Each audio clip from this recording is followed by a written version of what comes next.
নমস্কার বন্ধুরা, তোমরা সবাই কেমন আছো? আশা করছি ভালো আছো, আমিও ভালো আছি।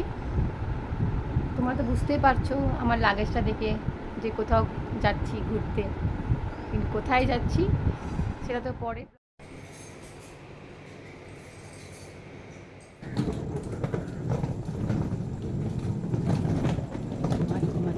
এখন বেরোচ্ছি।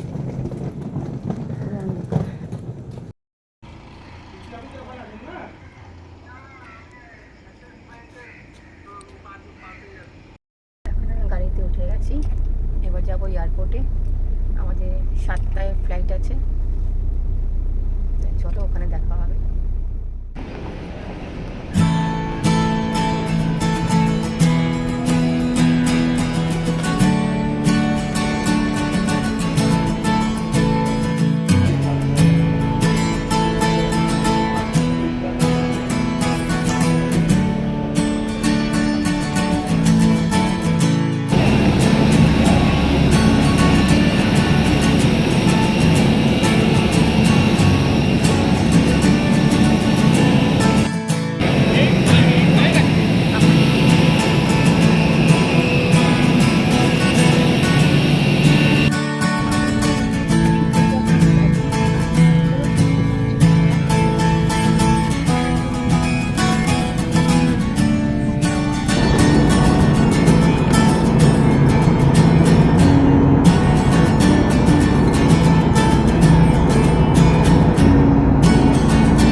আমাদের কলকাতা থেকে দুটো ফ্লাইট ছিল।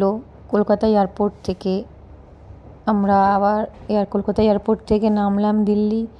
দিল্লি থেকে আবার একটা ফ্লাইট ছিল আমাদের। দিল্লি থেকে আমরা যাচ্ছি রাজস্থান। বলেছিলাম কোথায় যাচ্ছি, রাজস্থান। আমরা এখন উঠে গেছি দ্বিতীয় ফ্লাইটে, এটা দিল্লি থেকে ছেড়েছে।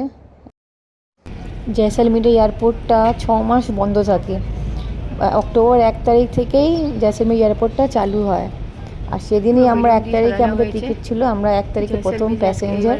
আমরা নেমেছি, আমাদেরকে ওয়েলকাম করেছে ওরা সবাই মিলে। একটা করে কার্ড দিয়েছে, মালা পরিয়েছে, টিপ পরিয়েছে। কারণ জিজ্ঞেস করলাম, তখন বললো আপনারা প্রথম প্যাসেঞ্জার, 1 তারিখেই আমাদের এটা খোলে, আজকে আপনারা এসছেন।